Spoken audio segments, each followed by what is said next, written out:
청자 여러분, 안녕하셨습니까?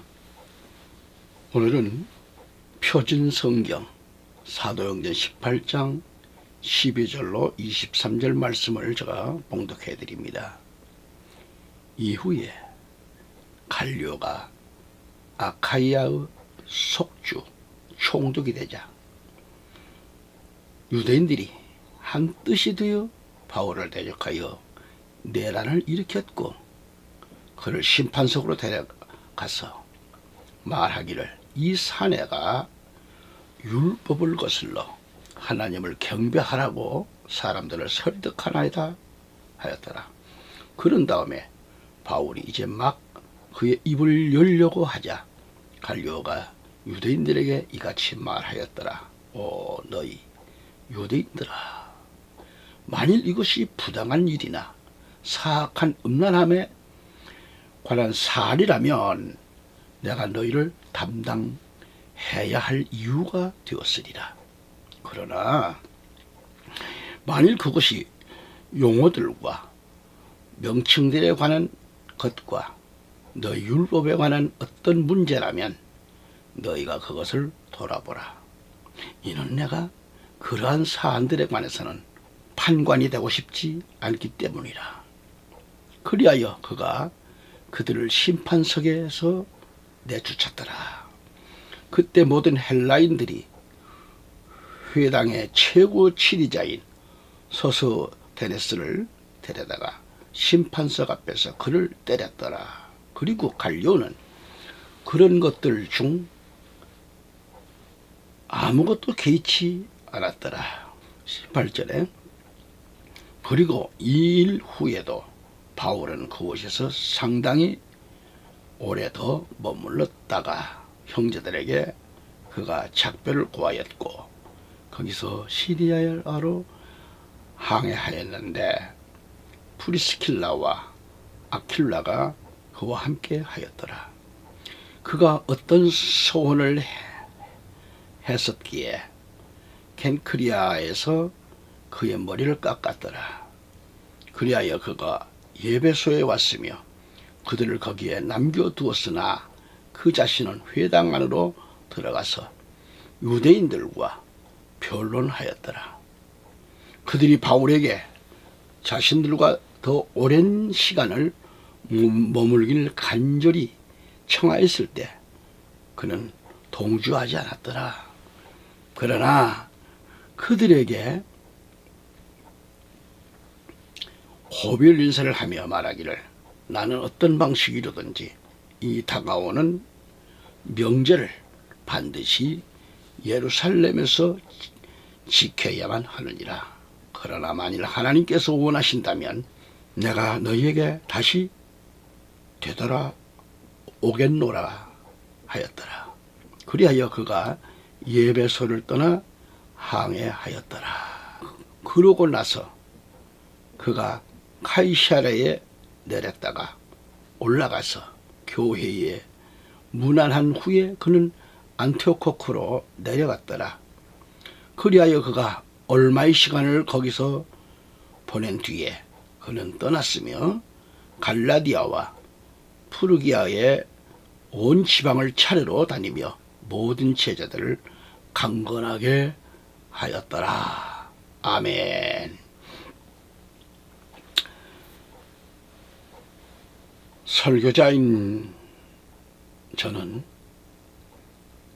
1950년 5월에 태어났는데 사람들은 저를 유교동이라고 했습니다. 사실은 1948년생이나 1949년생이 아닌가도 생각해 봅니다.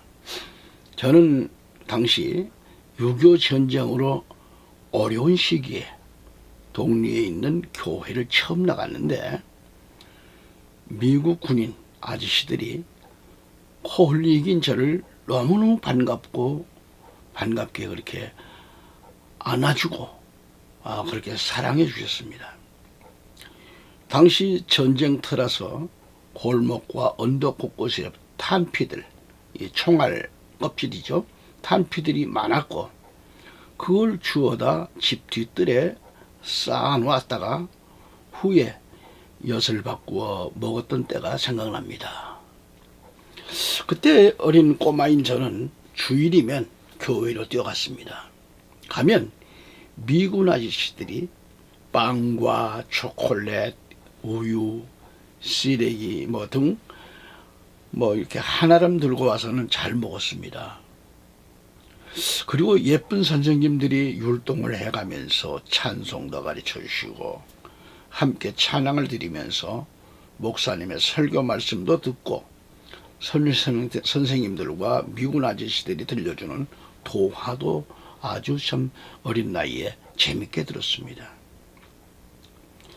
그런데 저를 낳아주신 어머니는 전쟁 때 유아인 저를 두고 세상을 돌아가셨습니다. 그리고 큰형수가 제 나이 7살 때 시집을 오셨어요. 그리고 제가 10살 때쯤이 되네요. 10살 때 어느 단체에 납치당하여가지고 어린 나이에 처참하게 아주 혹독한 생활을 시작했습니다. 밤이면 또래 아이들과 잠을 자는데 혹 도망칠까봐 누워있는데 손목을 줄줄이 엮어서 묶습니다. 날이 새면 두세 명씩 또 서로가 감시자가 돼가지고 깡통을 들고 집집마다 들어가서 밥 달라고 구걸을 해야 했습니다. 그래서 돌아오면 누가 밥을 더 많이 구걸을 해왔는가 해서 실적에 따라서 구타당하기 일쑤고요. 낮에는 아이스 케이크통을 메고 나가서 케이크를 팔아야 그렇게 삽니다. 팔아서 또 가서 돈을 내주고 일부는 껌팔이 나가야 합니다. 껌팔이. 한마디로 앵벌이를 한 거죠. 그러는 가운데 탈출이란 워낙 살벌한 그런 감시와 그리고 탈출하려고 하다가 이제 발각되면 그 대가는 혹독한 거죠. 저는 왕초에게 그래도 눈도장이 찍혔던 것 같았습니다. 밤에 잠도 편안하게 자유롭게 잘 수 있게끔 자유를 줬어요. 그러던 어느 날 화장실 가려는 척하고 걸음한 날 살려라 하고선 갈 방향도 몰라요. 지금 어디로 가는지 골목 거의 뛰기만 한 겁니다. 뛰고 또 해서 어떻게 해가지고 수시간 후에 집으로 돌아왔어요. 와보니까 집안은 발칵 뒤집어졌습니다. 온 집안이 뒤집힌 겁니다. 아들을 잊어버렸으니까. 그래 돌아왔으니까 다행이지만 이처럼 사람이 살아가는 여정에는 많은 역경들이 있기 마련입니다.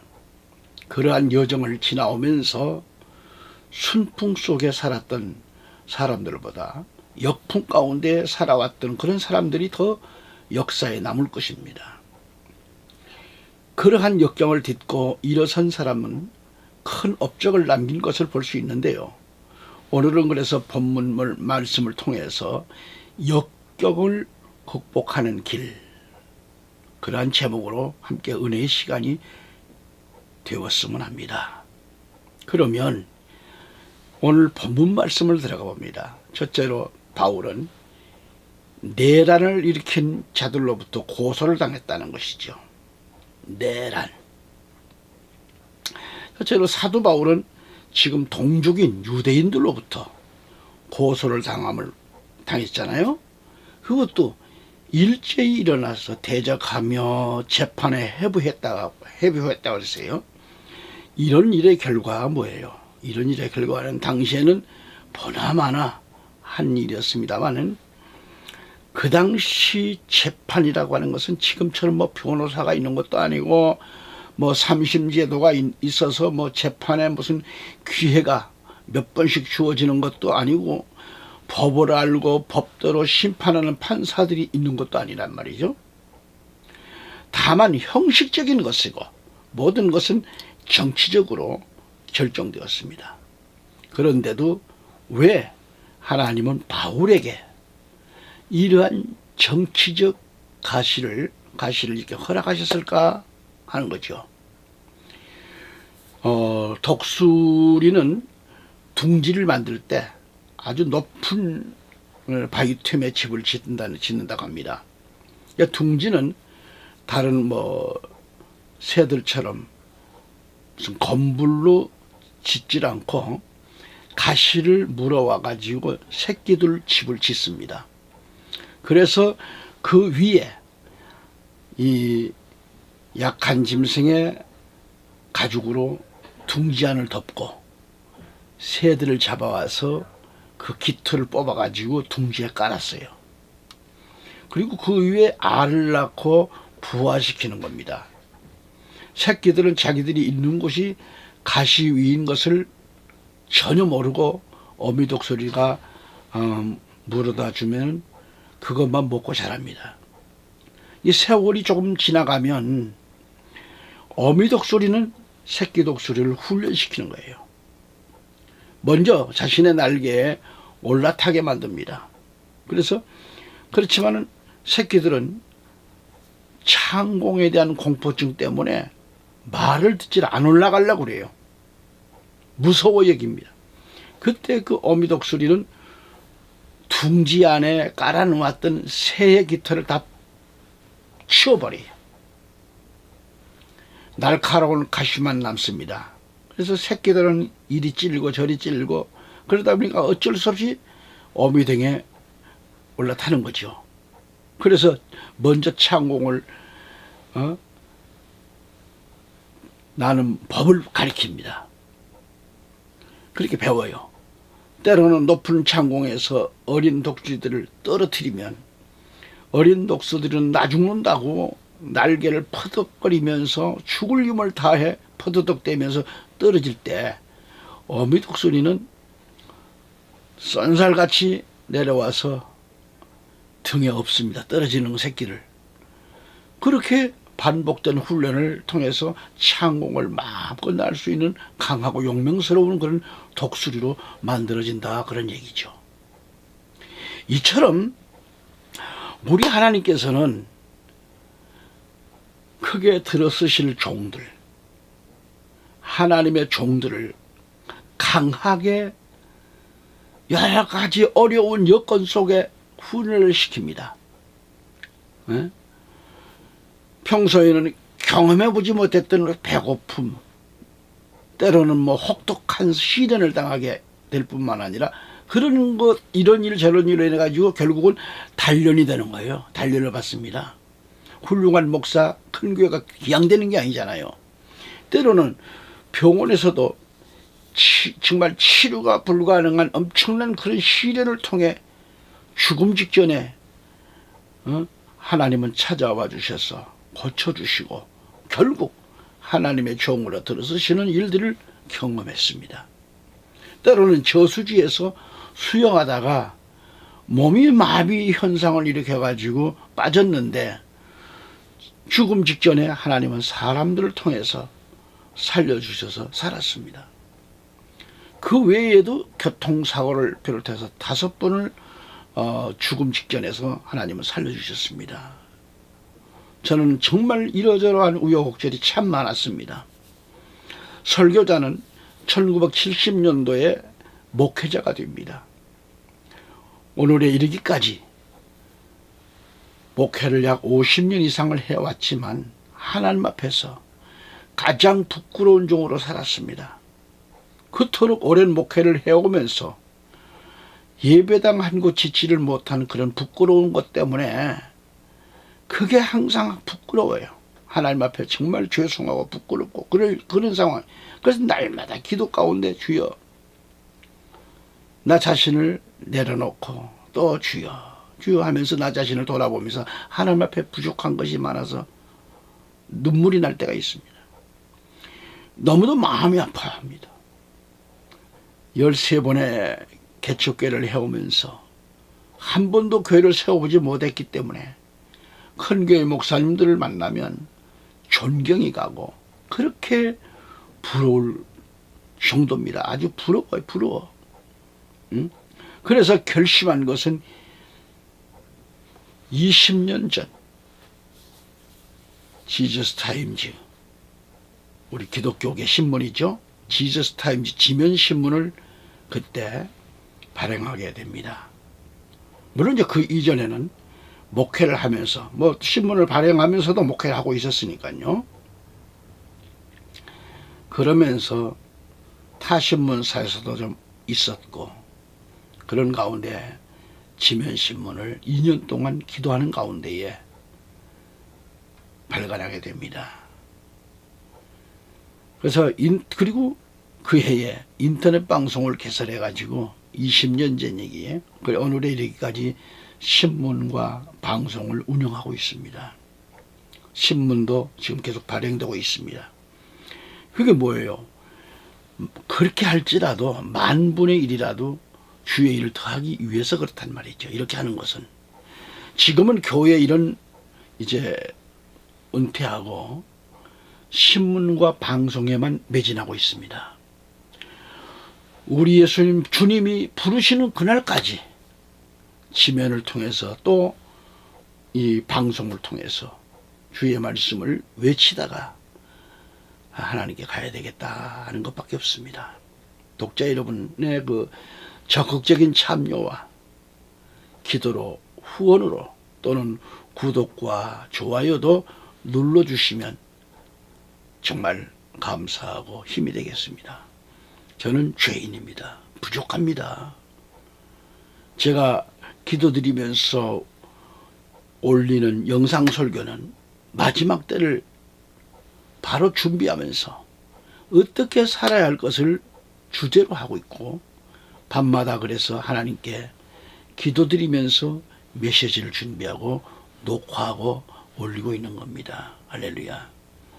오늘 본문 말씀으로 보신다면, 바울도 정말 이 사도 바울이 핍박과 고난이 없었더라면 하나님의 사랑받는 사도가 되지 못했을 겁니다. 오늘 말씀들 중에 중요한 게 뭐예요? 바울을 도와주는 이 갈리오라는 총독을 하나님께서 미리 예비하셨기 때문이죠. 미리 예비해 두셨습니다.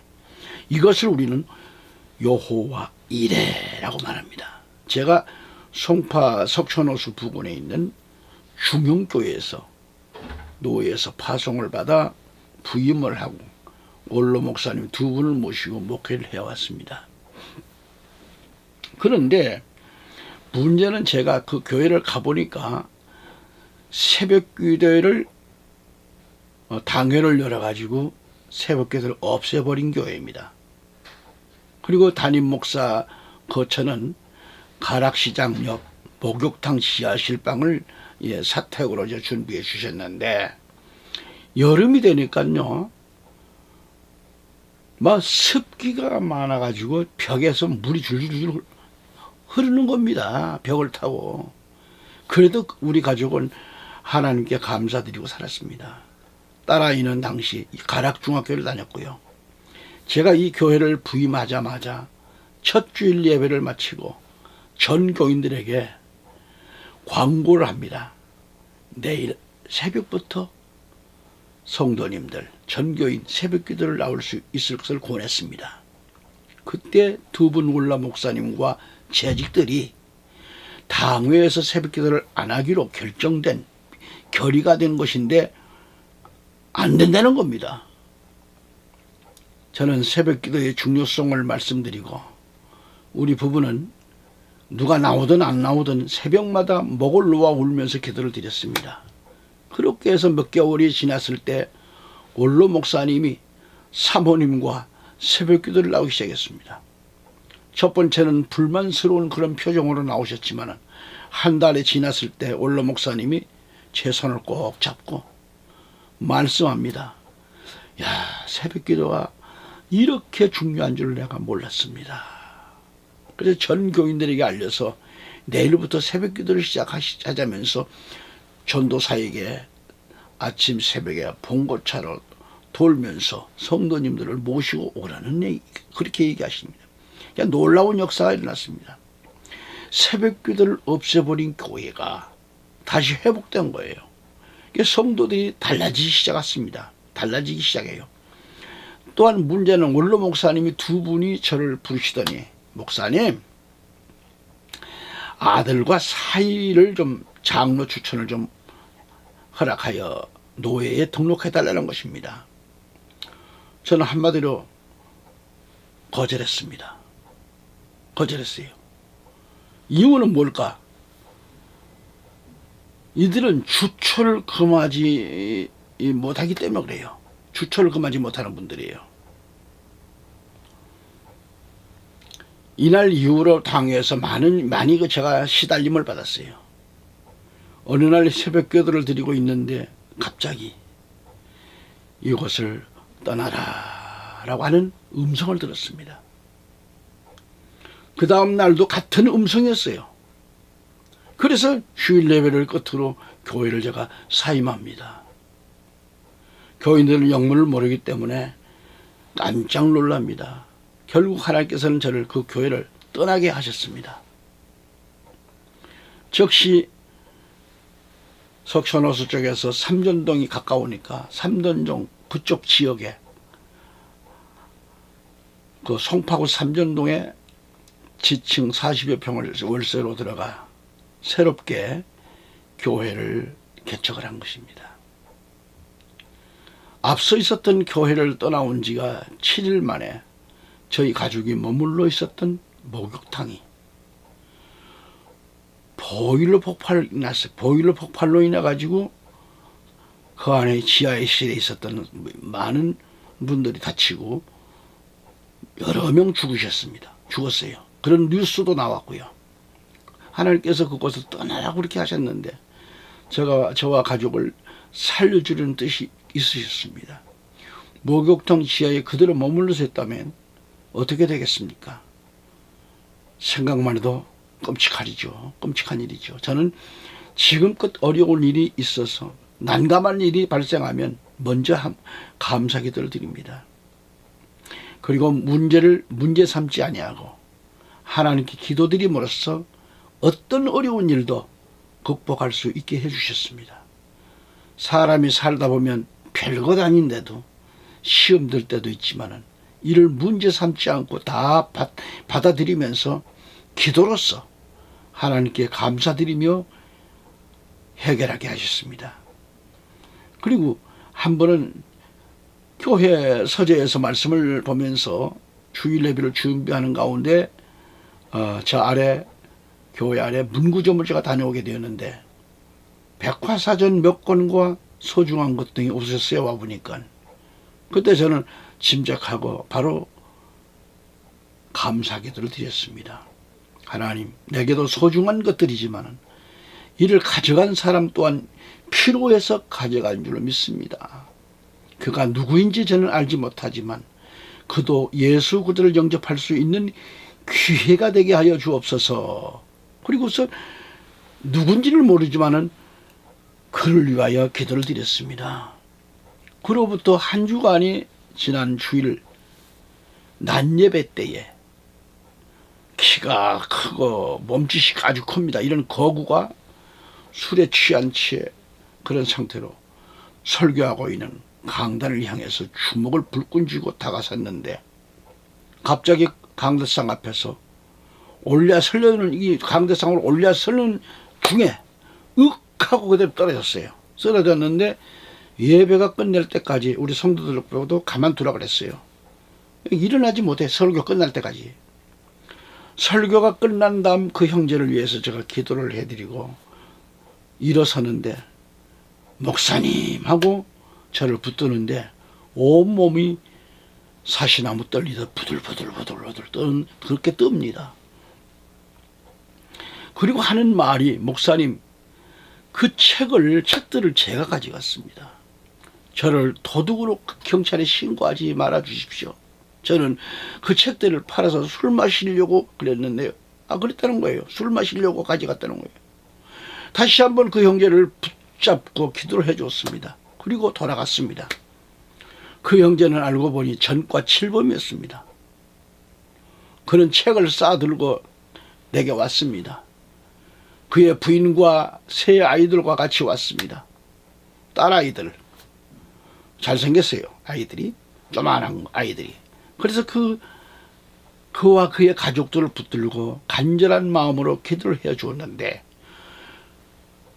그들 가족이 그 다음 날부터, 그 다음 날 새벽부터 새벽 기도에 나오면서 아이들까지 말이죠, 교회에 등록을 하고 새벽 기도를 빠지지 않습니다.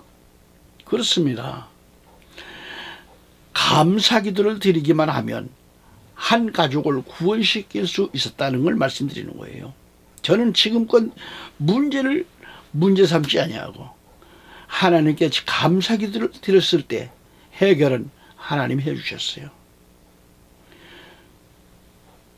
여러분, 역경을 역경으로 여기지 말고 하나님이 일하시도록 하나님께 문제를 맡겨드리고 감사 기도를 드리면 문제도 역경도 하나님이 해결해 주십니다. 저는 지금까지 안 되는 것도 문제 앞에서도 역경이 와도 무슨 일이 닥쳐와도 먼저 하나님 앞에 감사 기도를 하나님께 드립니다. 하나님은 저를 살려주셨고 문제도 역경도 안 되는 일도 다 극복하게 하신 하나님이 계셨습니다. 저는 그런 체험을 참 많이 했습니다. 때로는 월세를 못 내서 그래도 하나님께 맡기고 기도를 드렸을 때 새벽 강단 기도를 드리고 일어나 보면 언제 누가 갖다 놨는지 하얀 봉투가 강단 위에 올라 있습니다. 그러면 월세가 해결되는 금액이에요. 좀 더 주셨으면 좋겠는데 그 해결될 것을 해주셔요. 그런 일들이 한두 번이 아니었다는 것. 개척교회를 하지만은 다시 본문으로 돌아갑니다. 자, 바울을 고소한 내막이 무엇이에요? 본문 얘기예요. 본문에 그 내막이 다 나와 있습니다. 크게 두 가지로 생각해 본다고 하면 첫째는 13절이 봅니다. 13절이에요. 여기 보면 바울이 율법을 어겼다는 것입니다. 고소 내용이에요. 문제는 그들이 내란을 일으켰고 그들이 율법을 어긴 장본인들입니다. 국내 정치판을 보아도 본인들이 내란을 일으켜 놓고는 사사건건 자신들이 법을 어겨놓고 적반하장격으로 선동하면서 바울처럼 억울하게 감옥에 갇혀 있기도 하고 말이죠. 여러분, 안타까울 뿐이지요. 지금 현 정치가 법을 지켜야 할 사람들이 유리할 때는 지키고 불리할 때는 어기고 특정 인물을 보호하기 위해 방탕을 해왔습니다. 성경의 유대인들이 그런 자들이었으니까요. 여기서 율법은 모세의 율법과 전통적으로 내려오는 그런 소위 울타리 율법을 말씀합니다. 그 율법이 후에 미시나로 편집되었어요. 이게 탈무드의 근본이 되었습니다. 일종의 랍비들의 전통을 의미합니다. 바울이 이런 유대인들의 율법과 이 전통을 이겼으며 고소한 내용입니다. 어겼다고 말이죠. 이긴 게 아니고 어겼다.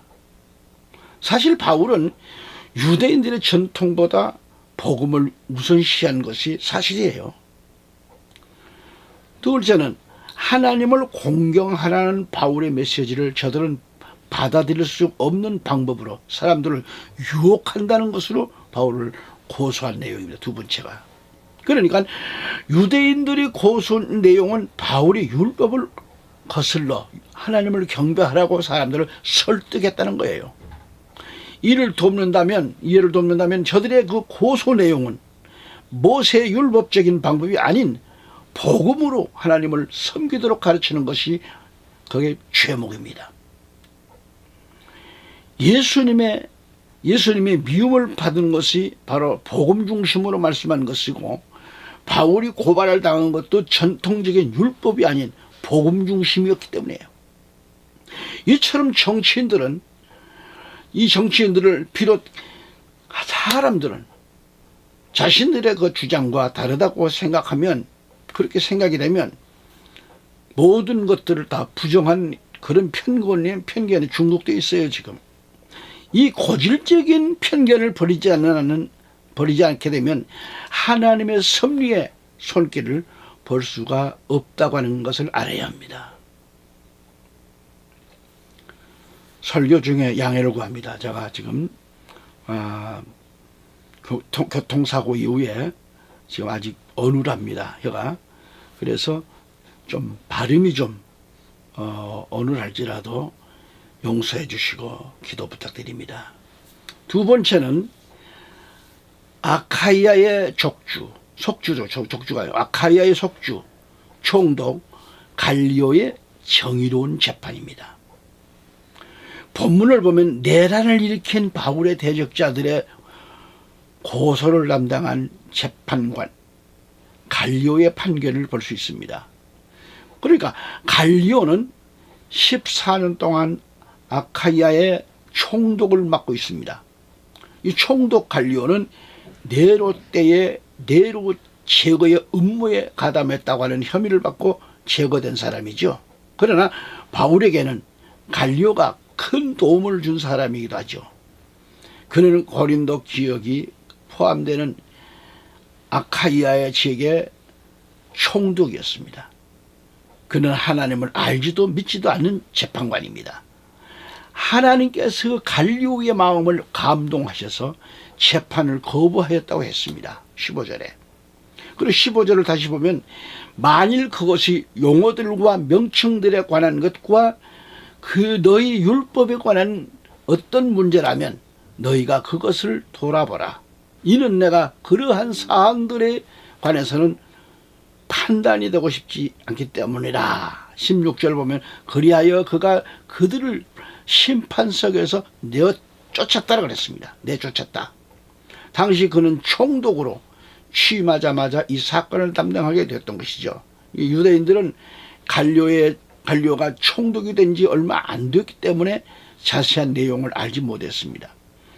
그래서 유대인들은 그의 이런 약점을 알고 정치적 모의를 통해서 그들의 뜻을 이루려는 정치적 기회로 이용한 것이죠. 항상 사탄의 무리들은 정치를 이용해 가지고 하나님의 사람들을 괴롭힙니다. 그러므로 정치가 없을 수 없지만 정치는 때때로는 이렇게 사탄의 수단이 됩니다. 그러나 놀라운 것은 이 갈리오가 유대인의 재판 청구를 거부하며 결과적으로 기독교를 합법화시키게 되었다고 하는 것을 우리는 주목해야 합니다. 그래서 갈리오 총독은 유대인들을 내쫓았다고 했습니다. 갈리오가 재판을 거부한 이유는 그들의 문제가 바로 신앙적인 문제요, 율법의 해석 문제라는 것을 알았기 때문에 자기의 영역이 아닌 것을 알았다는 것이죠. 그 말이죠. 그래서 기독교를 말살하려고 했던 이 유대인들의 그 모의는 실패로 돌아가고 말았습니다. 그러니까 당시 유대인들은 로마 식민지로 있었기 때문에 로마에 반드시 세를 내야 되는데요. 그러나 경건한 자들은 인두세를 내는 것을 거절했다고요. 그래서 성전 안에서는 로마의 돈이 아닌 히브리인들의 고유한 돈으로 성전세를 바칠 때에 따로 사용했다 그런 얘기죠. 그러나 때때로 자신들을 위해서 그들은 정치와 영업하였습니다. 심지어 바리새인과 사두개인들은 교리적으로도 반대하였고 또 서로 원수들인데도 예수님을 죽이는 데는 함께 힘을 합쳤습니다. 지금도 이런 현상이 많이 나타납니다. 서로 원수인데 악을 행하기 위해서는 함께 힘을 합세하는 경우가 있다는 말이죠. 현 정치판에서 말이죠. 세 번째, 내란을 앞세운 유대인들의 악행을 볼 수 있습니다. 지금도 뭐 내란 선동 뭐 그런 얘기가 나옵니다만, 여기도 보면은 내란을 앞세운, 내란을 선동한 유대인들은 총독 갈료의 재판 거부로 인해 가지고 큰 창피와 봉변을 당한 꼴이 되었습니다. 그래서 그들은 그 분풀이를 어떻게 했는가 하면, 안식일마다 회당에서 강론하도록 허락한 이 소스테네에게 했습니다. 그러니까 첫째는 17절에 보니면 뭐라 그래요? 그때 모든 헬라인들이 회당의 최고 지리자인 소스테네스를 데려다가 심판석 앞에서 그를 때렸다라고 했습니다. 이는 회당장인 소스테네스를 대신 잡아 때렸다는 거죠. 이 내란을 일으킨 유대인들은 바울을 감옥에 넣으려고 했던 것이 무산되니까 아무 죄도 없는 회당장인 소스테네스를 대신 잡아 때렸단 말이죠. 마치 구레네 시몬이 예수님의 십자가를 대신 진 것처럼 소스테네스는 분노한 유대인들의 매를 바울 대신 맞았던 거죠. 바울 대신. 죄목은 무능자라는 것이죠. 왜 바울이 복음을 전하도록 허락했느냐? 유대인들은 소스테네스의 선임자인 그리스보가 기독교인이 된 것 때문에 더욱 분노하고 있었던 그런 터인데, 8절에 보면 그리고 이 일 후에도 바울은 그곳에 상당히 오래 머물렀다가 유대인들에게 그가 작별을 고하였고 거기에서 시리아로 항해하였는데 프리스킬라와 아퀴라가 그와 함께 하였더라 그랬습니다. 그가 어떤 그 소원을 했었기에 켄크리아에서 그의 머리를 깎았다고 그랬어요. 깎았다. 회당장 그리스보가 온 집으로 더불어 주를 믿으며 수다한 고린도 사람도 듣고 믿어 세례를 받더라고 했기 때문입니다. 그래서 유대인들은 시위군중들의 분풀이로 소스테네스를 구타를 하게 한 것이죠. 그러면 그 소스테네스가 무능자입니까? 회당에서는 율법에 대해서 누구든지 말하고 가르칠 수 있는 기회를 가질 수 있었습니다. 그 기회를 예수님도 가지셨고 바울도 베드로도 가지셨어요. 그런데 유대인들은 소스테네스에게 바울에게 복음 전하는 기회를 준 것을 구실로 잡아가지고 그걸 구실로 해가지고 어겼어요. 그래서 무능자라고 모함을 했던 것이죠. 그리고 그러나 이것은 참으로 전화위복의 축복이 됐습니다.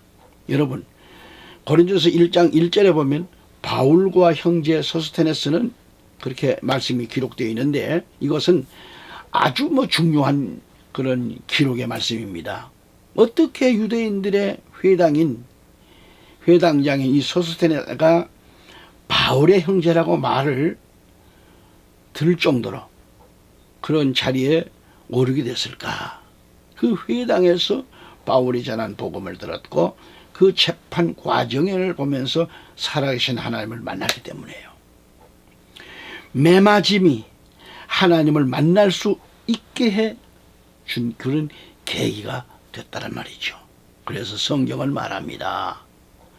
로마서 8장 28절에 그런즉 우리가 알거니와 하나님을 사랑하는 자들에게 곧 그분의 목적대로 부르심을 받은 자들에게는 모든 것들이 협력하여 선을 이루느니라. 아멘. 이렇게 말씀합니다. 여기서 형제라는 말은 같은 믿음을 가진 사람이나 같은 직분을 가진 사람을 말할 때 사용하는 단어입니다. 즉 소스테네스는 영광스러운 목회자가 된 것입니다. 회당장이 글자만 앞뒤로 바꾸어 당회장이 된 것입니다. 그래서 참으로 놀라운 일입니다. 할렐루야. 고기 잡는데 잔뼈가 굵었던 어부인 이 베드로를 사람을 구원하는 어부로 만드시는 하나님이십니다. 자, 보디발의 집에 총무인 요셉을 이집트의 총리 대신으로 그렇게 만드신 분이 누구예요? 하나님이십니다. 우리에게도 역경을 극복하는 그런 전화위복이 될 줄로 믿습니다. 문제가 아닙니다. 모든 전폭을 주 앞에 맡기고 기도드리는 자는 그 역경을 극복하게 되고 전화위복이 되는 것입니다. 아멘, 아멘. 참 놀랍습니다. 그래서 네 번째는 고난의 원인을 알고 대처하는 방법을 말씀드립니다. 고난을 원하는 사람은 없지요. 누가 고난을 원하는 사람이 누가 있겠어요? 문제와 역경을 원하는 사람은 아무도 없습니다. 서재에 있는 감당하는 백화사전과 중요한 것들을 다시 찾게 해주셨고, 그 전과 7범의 가족이 다 예수님을 영접하고 그 다음 날부터 새벽기도를 쌓는 역사가 일어났습니다. 이 결과는 잃어버렸지만 잃어버린 것을 감사드리고 그가 누구인지 모르지만 그를 위하여 기도드렸으며 문제 해결사가 되시는 하나님께 감사기도를 드렸을 때 잃은 것을 다시 찾고 한 가족을 얻는 기적을 이루셨습니다. 하나님께서는. 할렐루야. 나는 기도만 하면 돼요. 그래서 크리스찬이 받는 고난은 고난이 아니다. 그런데 고난이 올 때 뿌리 없는 나무 같은 인생을 보십시오. 그 뿌리 없는 뿌리 없는 나무 같은 인생은 그 고난을, 그 문제를, 그 박해를 견디지 못하고 쉽게 실족하게 된다는 얘기죠. 뽑혀 바람 앞에. 마가복음 4장 17절에 보면 그들 안에는 뿌리가 없어서 한때만 그렇게 견디다가 그 뒤에 말씀으로 인하여 고난이나 박해가 생기면 그들은 즉시 실족하게 되느니라 라고 하셨습니다. 사람들마다 신앙의 뿌리가 깊은 믿음이 있는 신앙인이 있는가 하면 신앙의 뿌리가 없어가지고 아무것도 아닌 그런 미미한 사건, 미미한 일에도 넘어지고 비관하고 좌절해서 결국 실족하는 것을 볼 수 있습니다. 위에서도 언급했듯이 문제를 문제로 알고 고난을 역경으로 알고 두려워하기 때문에, 그리고 두려워하고 있기 때문에 결국 자신이 뿌리 없는 나무처럼 넘어지고 마는 거예요. 이러한 사람은 모래 위에 뿌리를 내렸기 때문에 홍수가 나면 힘없이 무너지고 그렇게 허물없이 허물어지는 겁니다. 그렇지만 반석 위에 뿌리를 내린 이 신앙인은 환란의 바람, 아니 그 무서운 토네이도와 같은 강풍, 그런 바람이 홍수에도 넘어지지 않습니다. 아무 거센 바람에도. 만세반석 되시는 예수 그리스도께 깊이 뿌리를 내리고 있는 신앙인은 넘어지지 않습니다. 견디기 어려운 역경에도 문제가 되지 않습니다. 문제의 해결사가 되시는 예수 그리스도 앞에 모든 것을 맡기고 엎드려 기도드리면 잠잠해집니다. 그리고 마음의 평안이 임합니다. 사도 바울이 그랬으니까요. 할렐루야. 베드로전서 5장 7절에 너희의 모든 염려를 그분께 맡기라, 그분께 던지라 해서 던지라, 이는 그분께서 너희를 돌보시기 때문이라 그랬습니다.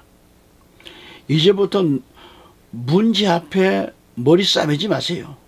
모든 염려를 해결사가 되시는 예수 그리스도께 맡기는 겁니다. 너희의 모든 염려를 그분께 던지라. 이 말씀은 이제부터 모든 것을 예수 그리스도께 맡기라는 말씀입니다. 요한복음 14장 1절에 그래서 이렇게 말씀합니다. 너희의 마음에 너희의 마음이 근심하지 않게 하라. 너희가 하나님을 믿으니 또한 나를 믿으라고 말씀하십니다. 그대로 하시길 바랍니다. 아멘. 예, 청자 여러분, 이제부터 그리스도 안에서 고난 문제가 되지 않습니다. 여러분, 모진 그런 역경이 문제가 되지 않습니다. 고난 따위는 아무런 문제가 되지 않습니다. 예수 그리스도 우리 주님은 나와 함께 하십니다. 청자 여러분, 무엇이 문제입니까? 그토록 못 견디게 하는 그런 문제가 뭡니까?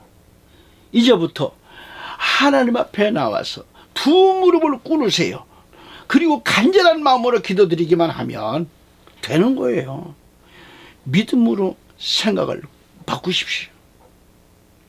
전능하신 하나님만 전적 신뢰하십시오. 그리고 이제부터 하나님의 영광을 위해서 받는 그런 고난은 축복입니다. 그 주님의 뜻을 위한 고난은 축복입니다. 이것은 주 안에서 변화된 신앙인의 모습이죠. 못난 모습이 아닌 빛을 발하는 영광된 모습입니다. 기억할 것은 로마서 8장 17절을 보면, 그리고 자녀라면 그때는 상속자들이니 하나님의 상속자들이자 그리스도와 함께한 공동 상속자들이라. 만일 그리하여 우리가 그분과 함께 고통받는다면 우리는 함께 영광도 받게 되리라. 그분과 함께 고통을 받는다면 우리와 함께 영광도 받게 되리라. 고난, 그렇게 말씀해요. 우리가 우리 주님과 함께 영광을 받기 위해서 고난도 함께 받아야 한다는 얘기죠. 우리는 상속자들이고 하나님의 상속자들은 그리스도와 함께한 그런 공동 상속자들이라는 것을 알아야 됩니다. 우리가 그리스도와 함께 고통받는다면 우리는 함께 영광도 받는다고 하셨습니다. 여러분, 우리가 십자가 없는 면류관과 십자가 없는 부활의 기쁨은 없습니다. 그리고 나와 여러분이 믿는 하나님은 어떤 하나님이신가? 신명기 31장 8절은 이렇게 말씀합니다. 그리고 주 그분께서는 너의 앞에 가는 분이시니 그분께서는 너와 함께 하실 것이요, 그분께서는 너를 단념하지도 아니하시고 너를 저버리지도 아니하시리라. 두려워하지 말고 좌절하지도 말라. 이렇게 말씀합니다. 여기서 우리 하나님은 너의 앞에 가는 분야에서 네 앞에 간다 이 말이죠. 하나님께서 너와 함께 하실 것이고 그 하나님은 너를 단념하지도 아니하시고 너를 버리지도 아니하시리라. 두려워하지 말고 좌절하지도 말라는 그런 말씀 말이죠. 아멘. 그 다음에 이제 우리 그리스도인이 해야 할 일은 예수 그리스도를 따르며 복음에 순종하는 겁니다. 이제부터 문제는 문제가 아닙니다. 역경도 공통도 고통도 염려 근심도 그리스도와 함께라면 아무것도 아닙니다. 어떠한 역경과 실패와 고통도 예수 그리스도와 함께하면 그런 것들은 나와는 상관이 없습니다. 바다에 큰 엄청난 광풍으로 두려운 나머지 배에서 주무시는 예수님을 깨우십니다. 주여, 우리를 구하여 주옵소서. 우리가 죽게 되었나이다.